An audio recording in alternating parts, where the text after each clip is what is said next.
Padre nuestro, gracias Señor por tu amor, gracias Padre por tu Espíritu Santo que nos guía, nos enseña Señor tu palabra. Te rogamos que nos dirijas ahora hacia la verdad y también Señor a que podamos entender que tu Hijo Jesucristo se hizo carne, murió por nosotros y ese es el mensaje que nosotros anunciamos. Y que lo proclamemos para el gozo y la comunión de las naciones. Te lo pedimos en el nombre de Jesucristo. Amén. Bien, la vida cristiana es esencialmente comunión con Dios, comunión con su pueblo y gozo perfecto en Cristo Jesús. Estos tres indicadores, comunión con Dios, comunión con su pueblo y gozo perfecto en Cristo Jesús, son indicadores de una iglesia sana y vibrante. Por eso es que Satanás, que es el enemigo de Dios, tiene el propósito de destruir la iglesia y utiliza diversas armas para atacar de forma constante a las congregaciones locales con el propósito de quebrantar su salud y destruirlas. Por eso es que vemos gente perseguida en países que no son cristianos porque odian a Cristo y rechazan su palabra. También hay sectas falsas que predican un evangelio fraudulento. Además, uno de los peores ataques viene de dentro cuando los mismos miembros se levantan para enseñar falsa doctrina, causar divisiones o vivir en inmoralidad. Y esto último precisamente es lo que estaba ocurriendo en las iglesias del Asia Menor a las cuales Juan escribe su primera carta. A finales del primer siglo, cuando Juan escribió su epístola, un movimiento comenzaba a surgir y a cobrar cada vez más fuerza: el gnosticismo. Esa doctrina enseñaba que la materia y por lo tanto el cuerpo que está hecho de materia es esencialmente malo y que el espíritu es bueno. Y eso tenía repercusiones para la enseñanza acerca de la naturaleza de Cristo. Porque algunos se preguntaban, si el cuerpo es malo y el espíritu es bueno, ¿cómo es posible que el Hijo de Dios, divino, eterno, trascendente, todopoderoso, estuviera recluido en un cuerpo corrupto, mortal y malo? Y la solución de los gnósticos, en realidad eran diversas soluciones que ellos habían dado a este supuesto problema. Por ejemplo, había un grupo, los docetas. Ellos enseñaban que en realidad Jesucristo no tuvo un cuerpo humano, sino que solamente aparentaba tener un cuerpo humano. Otro grupo, los seguidores de Cerinto, decían que Jesús fue un ser humano común y corriente, tenía su papá José, su mamá María, y tenía una naturaleza y un cuerpo como el nuestro, pero que al momento de ser bautizado, Cristo descendió, se posó sobre este hombre que se llamaba Jesús y así se convirtió en Jesucristo. Pudo hacer milagros, pudo dar grandes enseñanzas y justo antes de morir, Cristo salió del hombre Jesús y Jesús, el hombre de carne y hueso, fue el que murió en la cruz. No Cristo, porque Cristo es Dios, no puede estarse contaminando con un cuerpo humano. Bueno, qué terrible herejía. No podemos negar la deidad de Cristo y no podemos negar la humanidad de Cristo. Él es Dios completamente y Él es hombre completamente también. En parte, Juan quiere confrontar a estos falsos maestros porque la encarnación de Cristo, que el Hijo de Dios haya venido y se haya hecho carne, es esencial para el Evangelio. No es una doctrina menor, es una doctrina fundamental de nuestra fe. Sin embargo, el propósito principal de Juan al escribir esta carta no es un propósito confrontador o polémico, sino más bien pastoral y muy práctico que nace de un corazón lleno de amor por sus iglesias. Juan escribe a los que se quedaron en la iglesia, no a los falsos maestros que salieron, no a los herejes que se fueron, sino a los verdaderos hijos de Dios. El anhelo del corazón de Juan es que estos hermanos tengan seguridad de su salvación, que tengan gozo perfecto, que tengan comunión entre ellos y comunión con Dios. Y ese es el mismo deseo que cada uno de nosotros debe tener por su propia iglesia.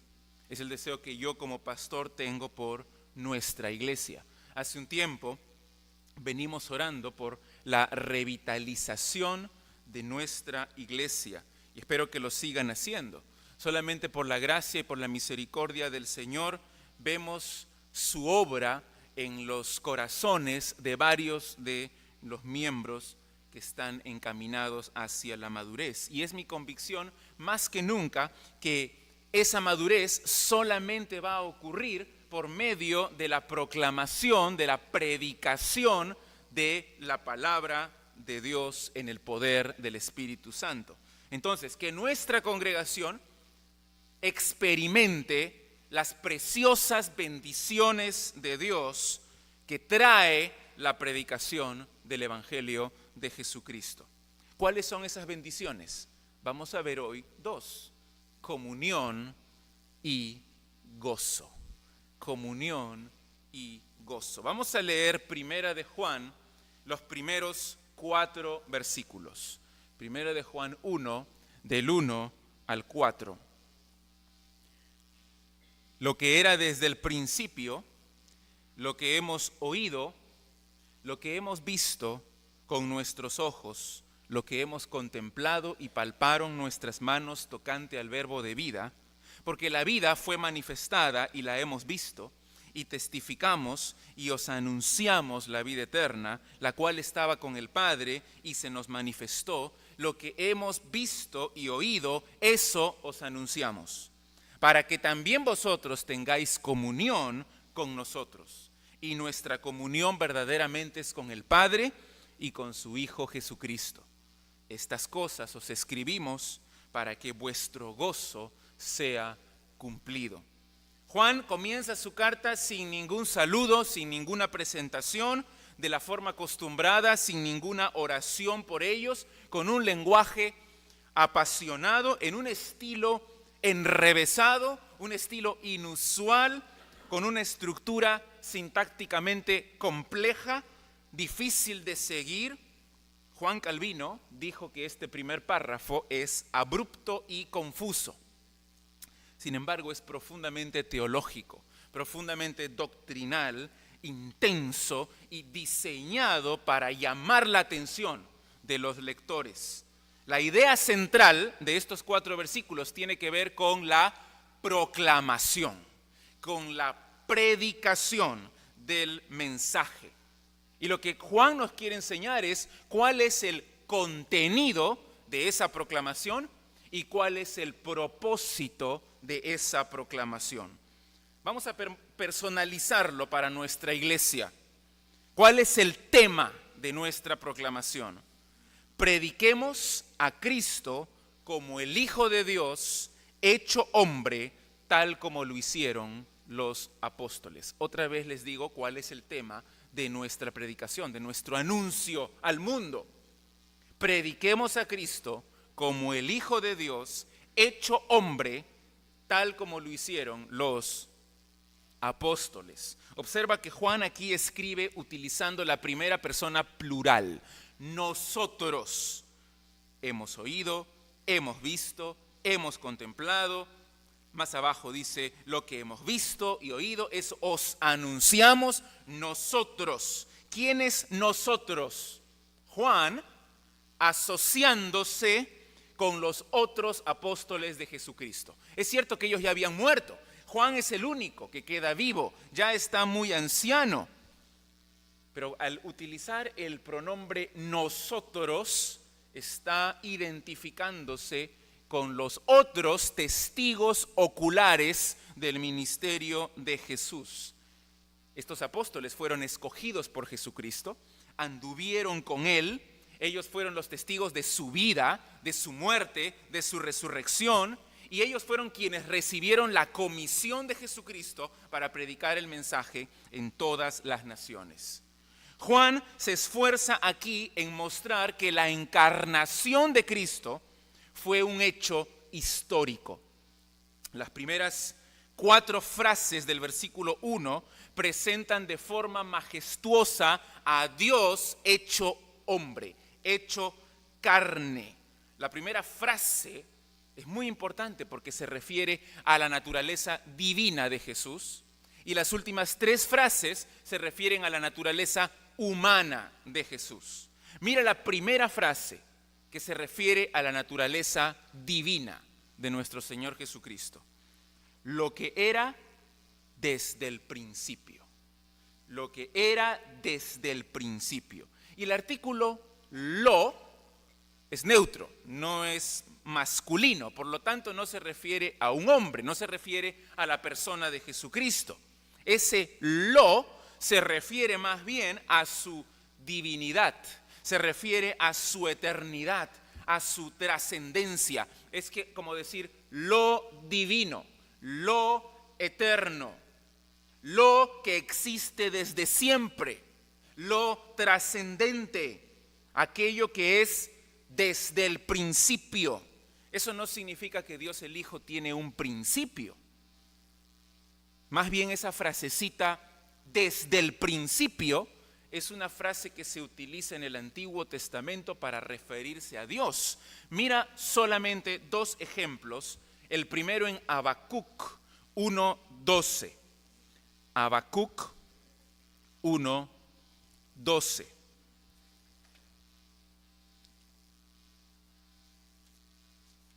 Habacuc 1:12.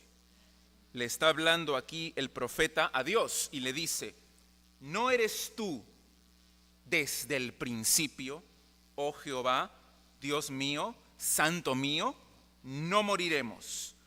¿A quién le habla? A Jehová, y le dice: tú eres desde el principio. No es que tiene un comienzo, significa desde la eternidad, desde siempre. Pero más interesante es Miqueas. Miqueas, el capítulo 5, el versículo 2. Porque aquí el profeta está hablando del Mesías que va a venir, está hablando de Jesucristo. Miqueas 5:2, pero tú, Belén Efrata, pequeña para estar entre las familias de Judá, de ti me saldrá el que será Señor en Israel, y sus salidas son desde el principio. ¿Qué significa desde el principio? Desde los días de la eternidad.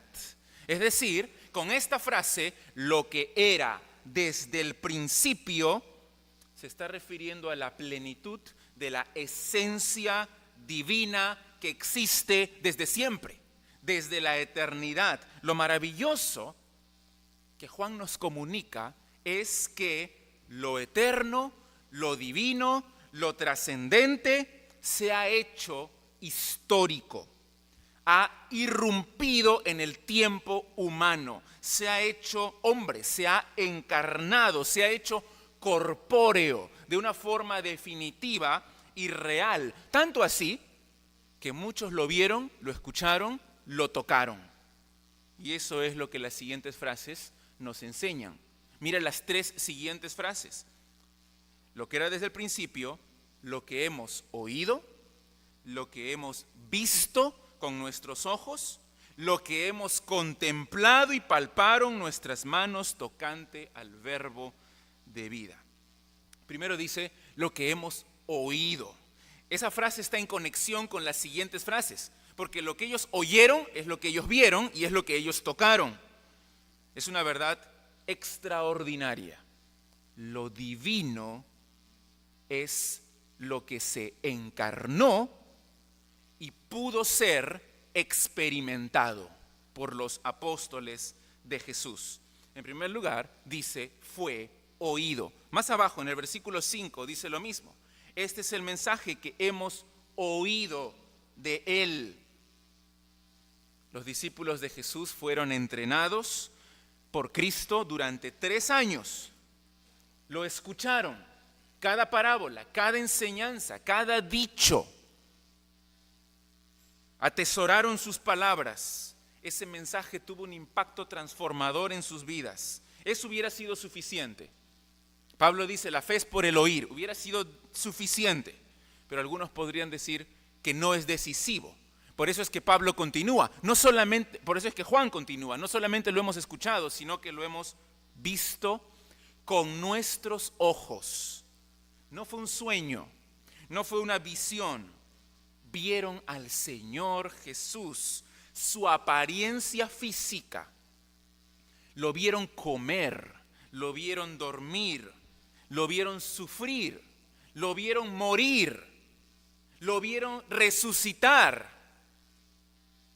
Juan y los otros discípulos fueron testigos oculares de Cristo antes de su resurrección y también lo vieron después de su resurrección.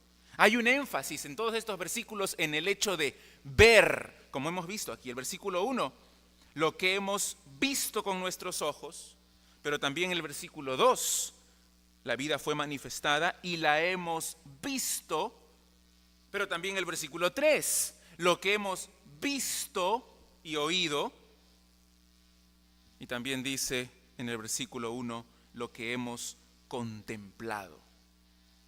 Yo lo vi. Y me imagino a Juan hasta un poco indignado escribiendo estas cosas. ¿Cómo se atreven a negar que Jesús fue hombre? Yo lo vi, yo lo escuché. Y la otra frase, yo lo toqué. Mira en el versículo 1 nuevamente, lo que hemos contemplado y palparon nuestras manos tocante al verbo de vida. Esas dos acciones hay que tomarlas juntas, contemplar y palpar. Te das cuenta que hay un solo artículo lo que une a ambas, porque dice lo que hemos oído, lo que hemos visto, lo que hemos contemplado y palparon nuestras propias manos. La palabra contemplar es diferente a la palabra ver. Significa mirar, quedarse mirando de forma inteligente para tratar de captar el significado. Es casi como investigar, ver los detalles, y parte de esa investigación ocular incluye tocar con las manos. Por eso es que lo escribe aquí Juan también. Estas dos palabras son usadas por Lucas en un contexto muy interesante. Mira lo que dice Lucas 24:39. Lucas 24:39. Seguramente Juan está recordando este momento cuando escribe, lo contemplamos y lo palpamos. Lucas 24:39, se aparece Jesús resucitado a sus discípulos y les dice estas palabras: mirad mis manos y mis pies, que yo mismo soy. Palpad y ved, porque un espíritu no tiene carne ni huesos como veis que yo tengo. Soy de carne y hueso, después de resucitar. Juan estuvo entre aquellos que tuvieron el privilegio y el gran gozo de escuchar, de ver y de palpar al Señor Jesucristo antes de su resurrección, pero también después en un cuerpo mortal de carne y hueso, y también lo vieron después en un cuerpo glorificado también de carne y hueso. Y actualmente Jesús vive por toda la eternidad en un cuerpo físico glorificado. Jesucristo no es abstracto. Jesucristo no es un espíritu. Jesucristo resucitó corporalmente y actualmente vive en su cuerpo glorificado por toda la eternidad. Entonces, ¿se dan cuenta, hermanos y amigos? Juan aquí es clarísimo desde el inicio de su carta. Algunos herejes estaban negando la encarnación. En esto conoced el Espíritu de Dios.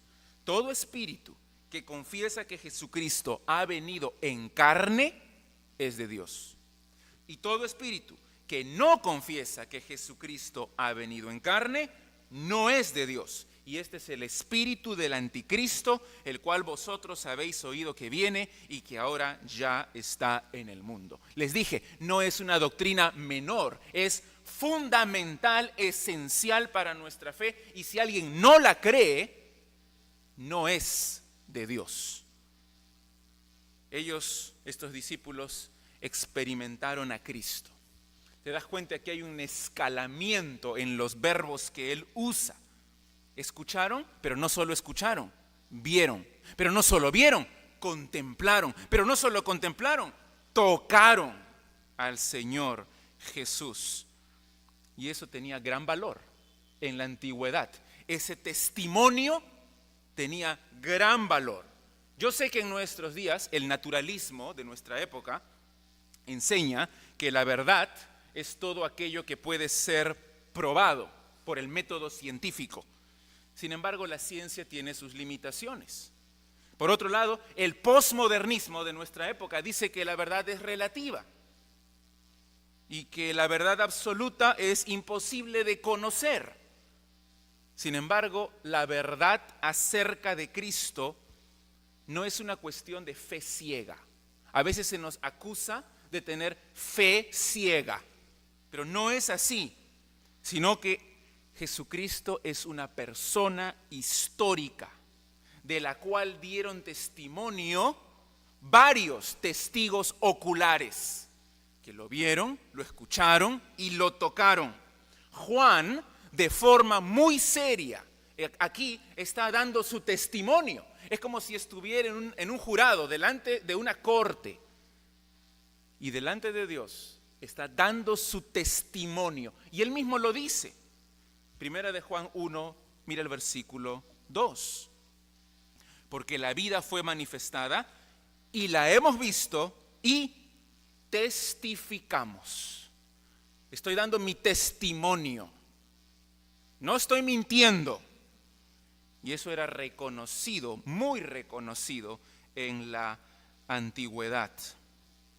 Eso es suficiente para establecer la verdad de la encarnación de Jesús. Él espera que le creas lo que Él está diciendo. La vida fue manifestada y la hemos visto y testificamos. Cristo a sus discípulos les llamó testigos. En Hechos 1:8, cuando los envía por todo el mundo, recibiréis poder cuando haya venido sobre vosotros el Espíritu Santo y me seréis testigos. Esa era su función. Proclamar lo que habían visto, oído y tocado en Cristo Jesús. Este versículo 1 es la misma verdad que Juan escribe en su evangelio, porque en su evangelio, tú recuerdas que Juan dice, en el principio era el verbo y el verbo estaba con Dios y el verbo era Dios. Y aquel verbo fue hecho carne y habitó entre nosotros y vimos su gloria, gloria como del unigénito del Padre, y eso es lo que ellos anuncian del Señor Jesucristo. En resumen, lo divino, lo eterno, lo trascendente, se encarnó en Jesucristo, y eso tiene que ver con el verbo de vida. Al final del versículo 1, tocante al verbo de vida. Esa frase se puede entender de dos formas, porque en el original es la palabra logos. Verbo es logos en griego y puede significar palabra, puede significar mensaje. En ese caso se está refiriendo al evangelio, al mensaje que estamos predicando que produce vida, o se puede estar refiriendo a Jesucristo, porque en su evangelio a Jesús le llama verbo, el verbo que da vida y que es la vida. Es bien difícil definir a qué se refiere con el verbo de vida. A mí me parece que Juan está siendo intencionalmente ambiguo, porque después de todo el mensaje que predicamos es una persona, predicamos a Cristo. Entonces se puede estar refiriendo a la persona, se puede estar refiriendo al mensaje de forma intercambiable. Cristo es una persona histórica, pero también es nuestro mensaje. Él lo ha visto, Él lo ha tocado. De todas maneras, Juan no se enfoca en el verbo, Juan se enfoca en la vida, como dice en el versículo 2, el verbo de vida, porque la vida fue manifestada. ¿Qué significa que fue manifestada? Significa que apareció aquí en la tierra, se hizo visible, se hizo tangible. Dios se reveló a la humanidad en Cristo Jesús. Entonces, esta vida es una persona, que es Jesucristo. Cuando tú lees el Evangelio de Juan, Jesús lo dice: yo soy la resurrección y la vida. Yo soy el camino, la verdad y la vida. Y en su prólogo, que el verbo estaba con Dios y el verbo era Dios, en él estaba la vida, y la vida era la luz de los hombres, porque Él es vida, y no solo vida, Él es vida eterna. Lea otra vez, versículo 2, porque la vida fue manifestada, o sea, Jesucristo, que es vida, se hizo visible y tangible, y la hemos visto, y testificamos, y os anunciamos la vida eterna, la cual estaba con el Padre. Este Jesús, que es la vida eterna, estaba con el Padre y se nos manifestó. Y qué importante es enfatizar hoy esta verdad extraordinaria. La carta de Juan comienza con doctrina sólida. Algunos andan preocupados, los místicos andan preocupados que su experiencia cristiana subjetiva, que sea más profunda y que sea más espiritual, y desprecia la doctrina de la Biblia. Pero Juan empieza estableciendo la teología, estableciendo la doctrina central del Evangelio. Dios eterno se hizo carne y hueso para morir físicamente por nosotros, por nuestros pecados, para resucitar corporalmente, para ascender al cielo en su cuerpo y ser anunciado a todas las naciones como el Dios hombre, como el Dios que se hizo carne, como la vida eterna que estaba con el Padre y que se manifestó al ser humano. En este mundo de corrupción, mundo de pecado, mundo de muerte, no hay un mensaje más increíble que ese, que la vida eterna que todo ser humano anhela, se manifestó. Vino, estuvo aquí en la tierra. Varios lo vieron, lo tocaron y lo anunciaron. Juan lo dejó registrado aquí en su carta y en su evangelio. El mensaje cristiano dice que esta vida está en Cristo Jesús. Y si tú crees en el Señor Jesucristo, tienes vida eterna. El que tiene al Hijo tiene la vida. Y el que no tiene al Hijo de Dios no tiene la vida. Predicaron, lo anunciaron a todo el mundo con autoridad. ¿Por qué los apóstoles tenían autoridad? Porque ellos lo vieron. Y en segundo lugar, porque Dios les mandó. Jesús mismo les comisionó. Y además lo habían tocado y lo habían visto. Una doble autoridad. El mensaje cristiano no es una opción, no es una sugerencia, no es un buen consejo, no es una opinión, sino que es la palabra autoritativa acerca de Cristo, que fue predicada primero por testigos oculares, que lo vieron con sus propios ojos, que es una verdad histórica y que puede transformar tu vida. Entonces no es una fe ciega, sino que es una fe que está concentrada y enfocada en una persona real, histórica. Nosotros hoy día tenemos que predicar el mismo evangelio a toda criatura, en todas las naciones. En mi vida yo he predicado cientos de sermones, pero con un solo tema: Cristo Jesús.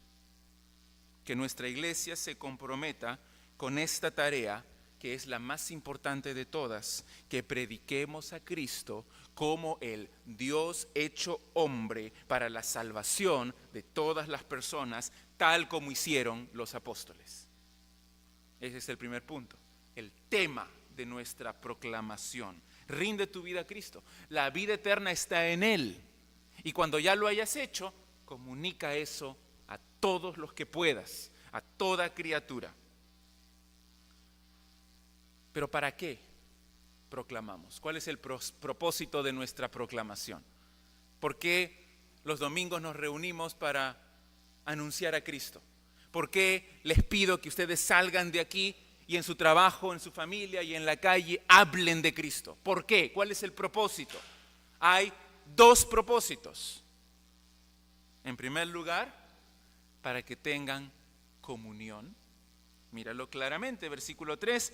Lo que hemos visto y oído, eso os anunciamos para que también vosotros tengáis comunión con nosotros, y nuestra comunión verdaderamente es con el Padre y con su Hijo Jesucristo. Para tener, en primer lugar, comunión con el pueblo de Dios.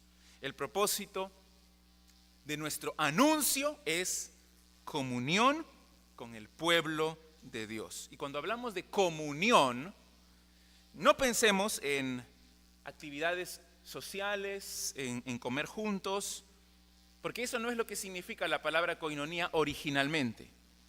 Comunión es una palabra preciosa cristiana que significa simplemente tener en común. Significa compartir. En este caso se refiere a tener en común a Cristo. Todos los que somos hijos de Dios, hemos puesto nuestra confianza en Él, tenemos en común a Cristo. Hay un lazo que nos une, que es Cristo. Predicamos entonces no solo para que la gente sea salva, sino para que se integre en la familia de Dios, que tengan comunión con nosotros, dice Juan. ¿Quiénes son nosotros? Los apóstoles. Nosotros los apóstoles predicamos para que ustedes tengan comunión, que sean parte de la misma familia de Dios, parte del mismo pueblo de Dios, y ustedes hagan lo mismo para que la familia de Dios vaya creciendo. Y es lo que se ha hecho a lo largo de los siglos, es lo que hacemos nosotros, y el pueblo de Dios continúa avanzando y haciéndose más grande por la predicación del Evangelio. Esta es la idea. El Hijo tiene comunión con el Padre. Ha estado con el Padre desde la eternidad. Y luego vino a la tierra. Y cuando vino a la tierra forjó un lazo de profunda intimidad y de profunda comunión con sus apóstoles. Comió con ellos, vivió con ellos, estuvo con ellos, les enseñó. Ellos creyeron en Él. Ellos lo vieron, lo tocaron. El día de Pentecostés vino el Espíritu Santo y profundizó esa relación porque creó a la iglesia. Los bautizó y creó la iglesia, formando un solo cuerpo en Cristo. El anhelo de Juan es que los lectores de su carta tengan comunión con ese grupo, un vínculo irrompible con los apóstoles de Cristo. Pero no solamente los lectores originales, sino nosotros, hoy día, también. Cuando leemos esta carta de Juan, que creamos en Cristo y que nos unamos y tengamos comunión con el pueblo de Dios. Por eso testifica, proclama el Evangelio para que todo aquel que escuche y crea sea salvo y forme parte de la familia de Dios. Pero no solamente es comunión con el pueblo de Dios, es comunión con Dios mismo. Otra vez el versículo 3. Para que también vosotros tengáis comunión con nosotros y nuestra comunión. Y cuando él dice nuestra, se refiere no solo a la de los apóstoles, sino de ustedes también y de toda la iglesia, en toda la historia, todos aquellos que creen en Cristo. Nuestra comunión verdaderamente es con el Padre y con su Hijo Jesucristo. No es una relación horizontal, nada más, sino una relación vertical con Dios y con Cristo. Y esa es la misma realidad por la cual ora el Señor Jesús en Juan 17. Lee Juan 17, el versículo 20, para que veas cómo Jesús, con palabras ligeramente diferentes, nos enseña la misma verdad. Juan 17, 20 y 21.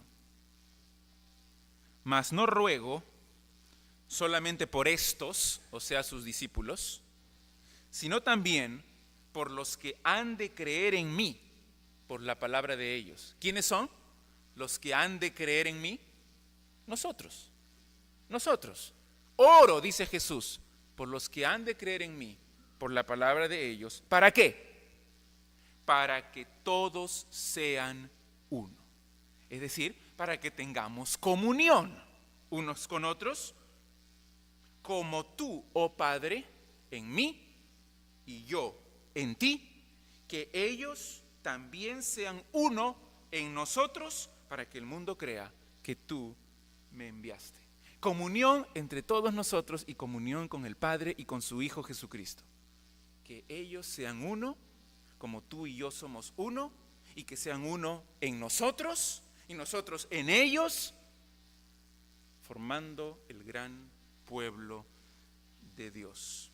Es un pensamiento clave, porque rechazar el mensaje de Juan, rechazar el mensaje de la Biblia, de todos los otros apóstoles, significa rechazar la comunión con ellos. Pero peor, significa rechazar la comunión con Dios. Los herejes que están enseñando otras cosas no tienen comunión con Dios ni con su Hijo Jesucristo, y eso significa que no son salvos. El Padre y el Hijo, ambos están al mismo nivel, ambos son Dios. Juan le llama al Hijo Jesucristo, y eso es importante. El Hijo de Dios, eterno y trascendente y divino, es el hombre Jesús. Jesucristo, el Dios hombre. Nunca vamos a poder comprender a cabalidad la naturaleza de nuestro Dios, pero qué altísimo privilegio se nos ha concedido de tener comunión con Él. ¿Te imaginas qué es eso? Comunión con Dios y con Cristo. Por eso es que no podemos estar satisfechos con un evangelismo que no incluya a los convertidos en la iglesia. Porque ese es el propósito de proclamar, que se incluyan en la familia de Dios. No podemos aceptar un evangelio fraudulento que ofrece prosperidad, autoestima, que ofrece autorrealización personal, porque el vínculo que une a la iglesia no puede ser una emoción, un sentimiento, un sentido de amistad. Lo que nos une es Cristo. Y si tenemos comunión con Cristo, tenemos comunión con todos aquellos que son de Cristo. Y tenemos comunión con el Padre también, porque por medio de Cristo vamos al Padre. Y no perdamos de vista, por favor, que toda esta comunión tan preciosa solamente se puede lograr por la proclamación del evangelio correcto del Dios hombre en Cristo Jesús. Proclamamos para que tengan comunión. Y finalmente, regresando a 1 de Juan 1, el versículo 4, el otro propósito de nuestra proclamación: estas cosas os escribimos para que vuestro gozo sea cumplido. Hay un propósito más al proclamar a Cristo. No es solo que sean salvos, sino que tengan comunión con la iglesia, que tengan comunión con Dios, pero que tengan gozo. Gozo completo, gozo cumplido. El secreto del gozo completo se halla en la comunión con Dios y la comunión unos con otros. Y esa comunión es creada por la predicación del evangelio. Como dice John Stott, el orden divino es proclamación, comunión, gozo. Proclamamos para que tengan comunión y que su gozo sea cumplido. Es por eso que aquel que existe desde la eternidad se encarnó para tener comunión con sus apóstoles y para darles gozo eterno. Y nosotros también hoy podemos experimentar lo mismo. Si experimentamos a Cristo, experimentamos la vida eterna, la comunión del Evangelio y el gozo perfecto. Y a su vez nosotros tenemos que proclamar ese Evangelio a otros para que otros puedan también tener la misma comunión y el mismo gozo. En todas las épocas y en todas las naciones, Juan comienza entonces su carta escribiendo teología, doctrina eminentemente práctica para nuestra vida. Escribe con un corazón pastoral, que nuestra iglesia experimente estas magníficas bendiciones de comunión y de gozo perfecto al predicar a Cristo, al predicar al Dios hecho hombre, al predicarlo como la vida eterna que se manifestó a nosotros. No solamente lo hagamos aquí, sino en todas las naciones. Que el próximo año, el 2018, ese sea nuestro propósito, nuestra visión de predicar aquí en nuestra comunidad y en todas las naciones para la comunión y para el gozo perfecto de todos aquellos que creen en el Señor Jesucristo. Pero que no solo sea el propósito de nuestra iglesia, sino tu propia visión, tu propia misión personal. Donde quiera que vayas, habla de Cristo. Habla de Él como el Dios hombre, el eterno, que se encarnó, que vivió aquí, murió por nosotros, resucitó. Él es la vida eterna y nos puede salvar. Donde quiera que vayas, lleva el mensaje que produce vida. Vamos a orar para terminar.